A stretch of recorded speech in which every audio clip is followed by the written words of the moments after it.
From stories across the globe to stories here at home, this is the National News Broadcast. A very good evening to you. I'm Sharifa Tahir. A very good evening indeed. I'm Charita Minipurarachi, and let's move on to the headlines for tonight's news.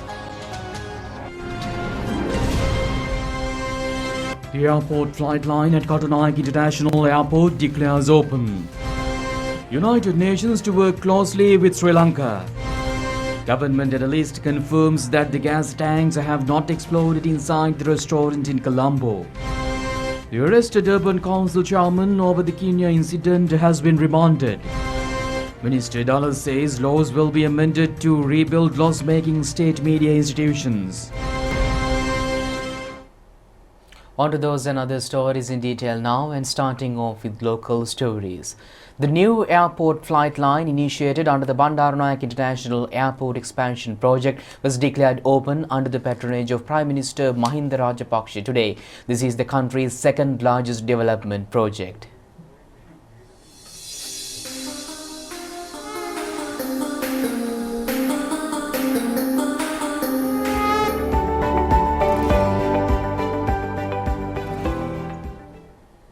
Following the new project, the number of airport flight lines has been increased up to 49, maximizing the parking facilities for flights and allowing considerably more aircrafts to be served at the apron area. The number of check-in counters will be increased from 53 to 149, immigration counters from 21 to 53, and immigration counters from 27 to 83 following the completion of the project. The number of airport entrances will be increased up to 16 from 6, while service restrooms will be increased up to 10 from 4. The prime objective of this project is to transform Bandaranaike International Airport in Katunaika into aviation services hub in Asia, connecting East and West. Inaugurating the new airport apron, Prime Minister Mahinda Rajapaksa recalled how Yahapalana government utilized the Mattala airport.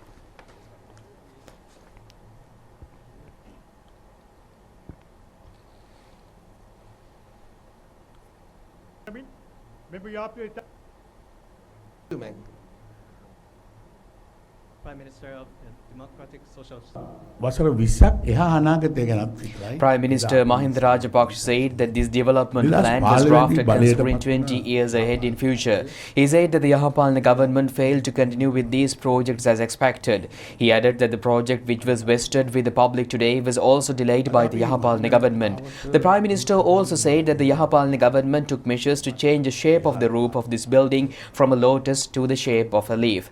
He said that the Yahapalana government spent 661 million rupees only to change the plan of the roof, which was also delayed commencement of the second phase of the project. He said that the country was deprived of another airport to divert the flights when the LTT attacked the Katunaika airport. He added that the country felt the need of another airport in the country following this incident. He said that directing their attention over the need of another airport, then government decided to proceed with the Mattala airport project. The Premier said that Yahapalana government, without including the Mattala airport for the economic development of the country, turned into a paddy storage. He added that Yahapalana government had not achieved any development for the nation but managed to borrow many loans. The Prime Minister said that under the Vistas of Prosperity policy statement, the Katunaika International Airport Expansion Project was expedited. He emphasized that the benefits of these development projects will be repaired by the future generation of this country.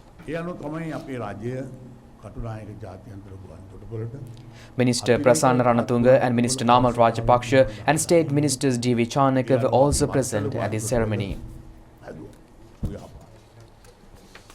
The United Nations Assistant Secretary General for Political Peace Building and Peace Operations, Khaled Kiyari, says that the United Nations will always work closely with Sri Lanka.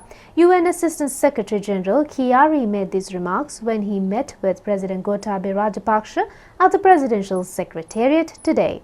UN Assistant Secretary General Kiyari is visiting Sri Lanka as a follow-up to the bilateral meeting with the President and the UN Secretary General Antonio Guterres held in September this year on the sidelines of the 76th session of the UN General Assembly. UN Assistant Secretary Kiyari conveyed the best wishes of UN Secretary-General Guterres to President Rajapaksa and said that the UN is willing to engage in a constructive and positive engagement with Sri Lanka. Expressing satisfaction over the President's affection and interest in the environment, the Assistant Secretary-General appreciated Sri Lanka's commitment to achieving the Millennium Development Goals. The President explained that steps are being taken to plant 100,000 mangroves and actions are being taken to prevent climate change through environmental conservation programs. President Rajapaksa expressed gratitude to the UN agencies and donors that have assisted Sri Lanka through the COVAX facility to make the vaccination drive successful and in facing other challenges in the face of the COVID-19 epidemic. The President pointed out that the government's development program implemented in the North and East after the end of the war in 2009 had brought about rapid development. The two sides exchanged views on unity and relations between communities, mentioning that an environment where all communities can live freely has been made available in Sri Lanka. President Rajapaksa said the government has undertaken a great task in building unity among the communities and therefore no one should have any doubt in this regard. Resident Coordinator of the United Nations in Sri Lanka, Hana Singh Hamdi, Political Officer, the UN Peace Operations Department's Political and Peacebuilding Affairs Department, Shiaki Ota, Secretary to the President, P.B. Jayasundara, and the Principal Advisor to the President, Lalit Veeratunga, were also present. And meanwhile, the chairman of Kenya Urban Council arrested over the incident of a passenger ferry capsizing in the Kurunjankani Lagoon in Kenya, Trincomalee, and claimed the lives of 6 persons, including school children, has been remanded until December 9th. He was remanded after producing him before the Trincomalee Magistrates Court following his arrest. Crime Investigation Unit in the Trincomalee Division arrested the Urban Council chairman today. He has been charged for issuing a permit for the ferry and failing to inquire whether the ferry is suitable for transportation of the public and goods. Also, the police have indicated that a report from experts has not been obtained when issuing the permit for the ferry. Several teams of Kenya police are conducting investigations in this regard. The boat service from Kenya to Kurunjankani was initiated today by the Sri Lanka Navy. Governor of Eastern Province Anuradha Yahampath inquired into the well-being of the children who sustained injuries from the ferry accident during her visit to the Kenya hospital today. Various remarks were sharped over the ferry accident occurred in Kenya area in Parliament today. The Government Analyst Department announced that a media report published in a national newspaper today over the incident related to a fire which occurred at a restaurant in Reed Avenue, Colombo 7 recently is baseless.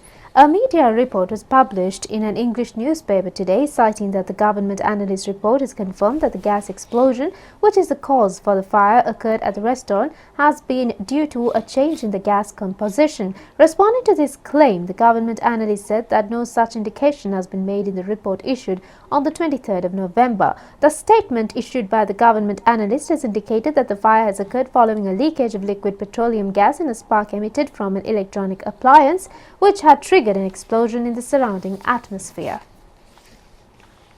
Moving to the local update of the COVID-19 pandemic, Deputy Director General of Health Services Dr. Hemantha Herath says that a small number of COVID clusters has been identified from places of public gatherings. He further said that in his behalf, the reasons for the corona patient increase has been due to the neglectful and irresponsible behavior of the public.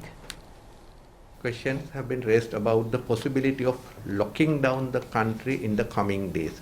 I have already informed that we have not recommended or we have not decided on any such a decision taken, and the final decision will be taken by the government in view of the current situation or looking at the existing situation at a given time. However, if such decision is taken, it will be not surprising if the situation becomes worse. So therefore, from here onward, if every citizen of Sri Lanka can take every possible action to prevent the creation of such environment in the coming days that will lead to the closure of the country, that is the idea of our all these communication strategies and other things.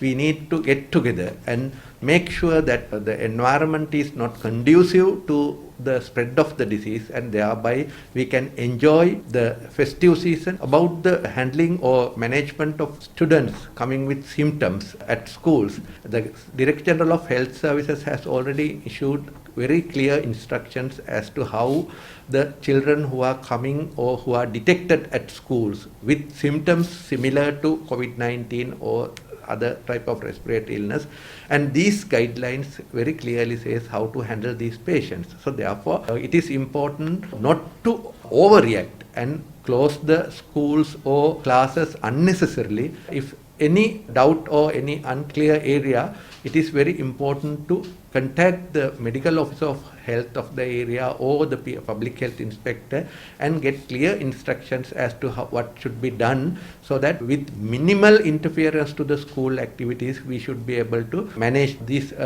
children who are detected at schools with symptoms. I need to emphasize very importantly that the parents should take every possible action not to send their children if they are found to be having any type of symptom or any sign suggestive of respiratory illness, which might be COVID or may not be.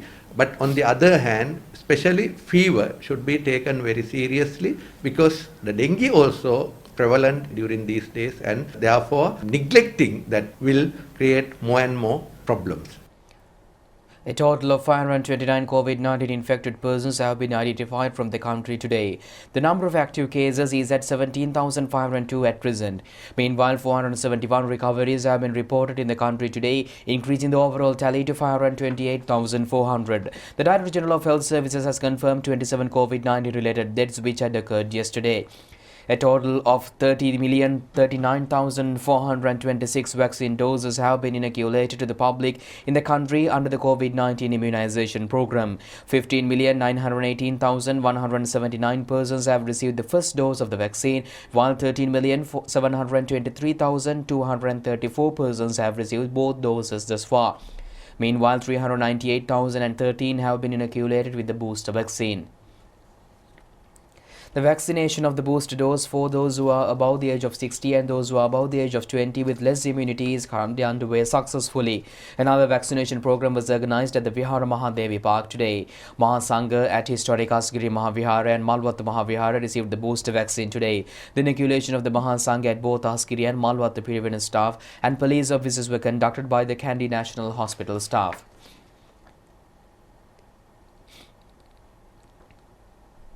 A special operation is underway to monitor the adherence of health protective guidelines in Western Province. Accordingly, 10,687 persons were monitored during the special operations carried out this yesterday. The police have said that 3,203 persons were given warnings and instructions in this regard. In the meantime, Director of the Lady Ridgeway Hospital, Dr. G. Vijay Surya, says that hospital directors are being instructed to register private laboratories under their respective hospitals and to provide the laboratory reports to the patients in need. At the moment, we heard that there are some staff categories, they are on trade union action. According to that, there are some hospitals, their services are breakdown, especially for the issuing of drugs and getting down the laboratory reports. So that those people, they can get down their laboratory reports from the outside. We have instructed all the hospital directors to register that private laboratories in their hospital and send their samples to the private hospital and get down the reports.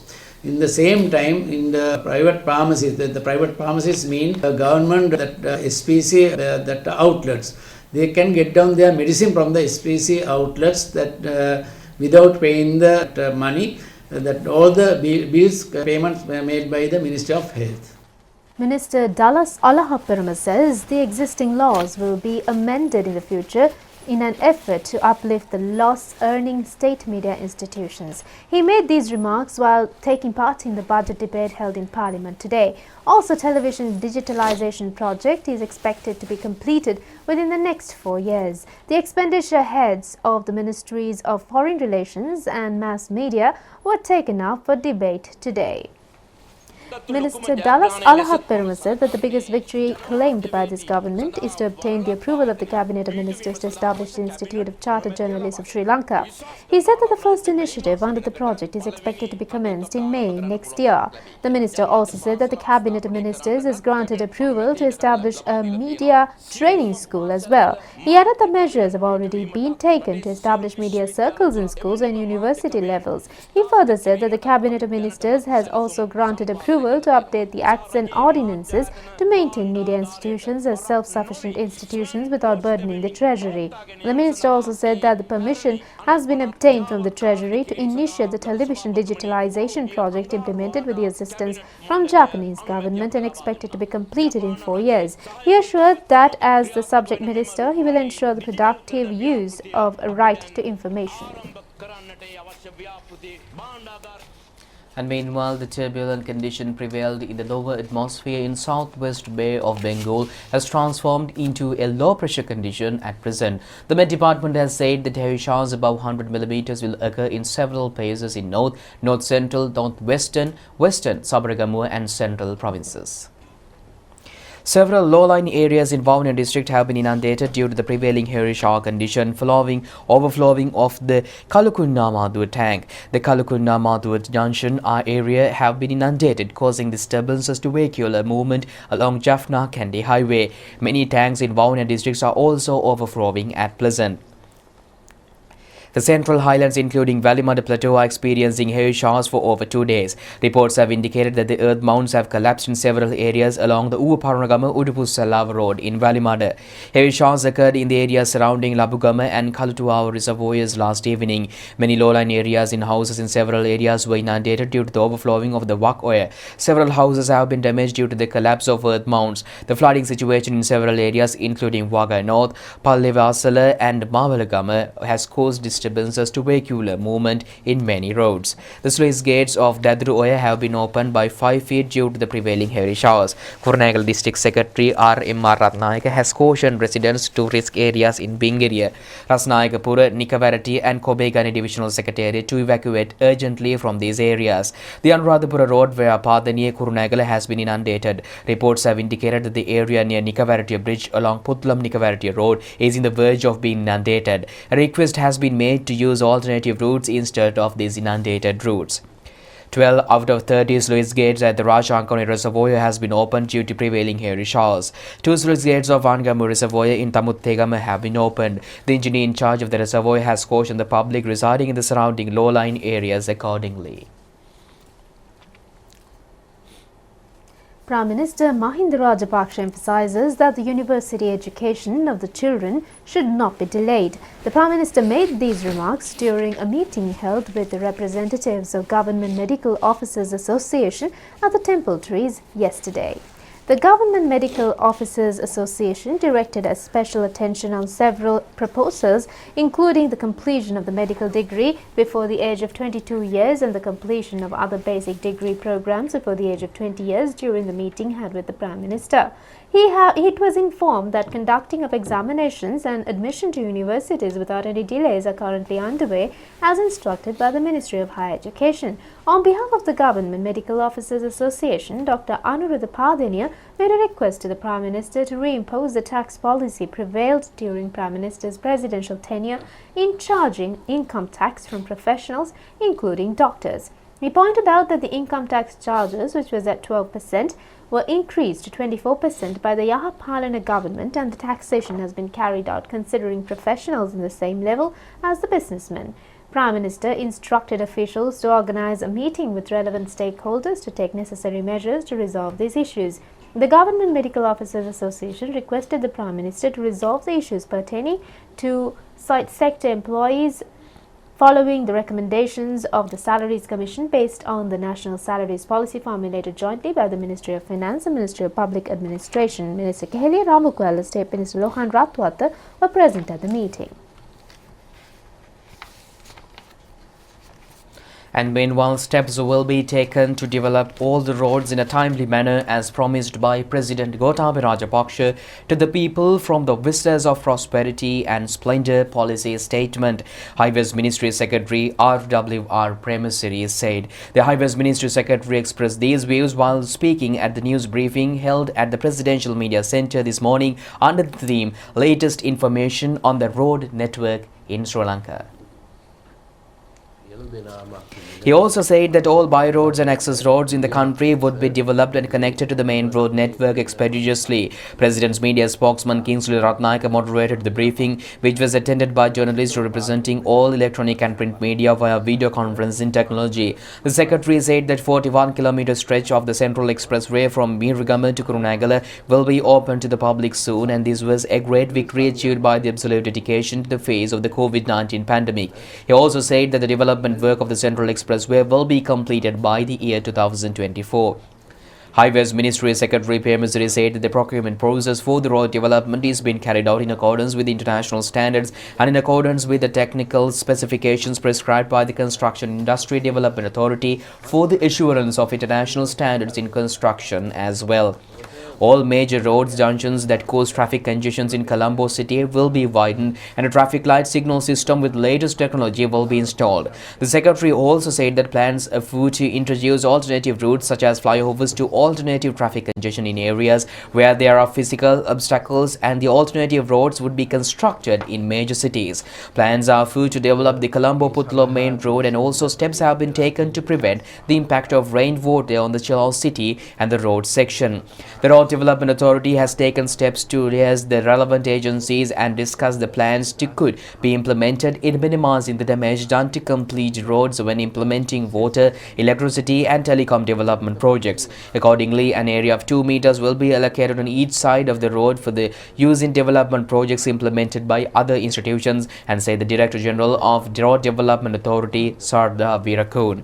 The secretary said in this incident, in which a ferry capsized in the Kurunegala lagoon in Kenya, Trincomalee, killing 6 people, including school children, was a matter of great concern, and even though it did not come under the purview of the Road Development Authority, steps will be taken to construct Kurunegala Bridge within 9 months on the instructions of President Gotabaya Rajapaksa.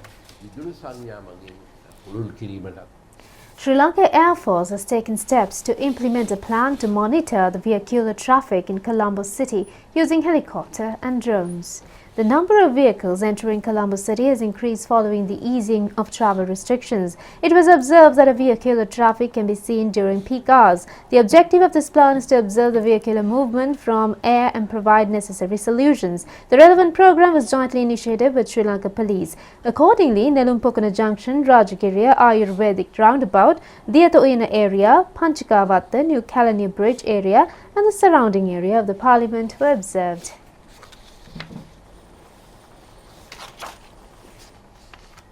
Chairman of Sri Lanka Board of Investment Sanjay Mohotala says that the establishment of investment zones in the country and to spread these zones outside the Colombo region is a timely decision taken through the Budget 2022. He made these remarks while addressing a virtual media briefing held at the Government Information Department on the need of a new vision for foreign direct investments. Director General of Sri Lanka Board of Investments Pasan Wanigasekar was also present in this occasion.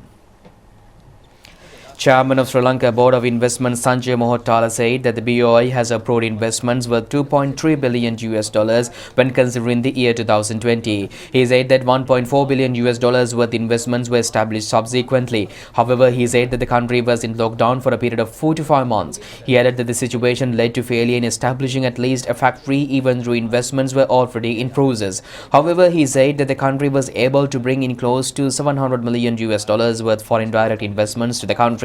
He said that the BOI has approved investments worth $2 billion during this year. He added that exports worth $6.9 billion have already been earned. He further said that another $1.5 billion worth investments are in the waiting list to be approved.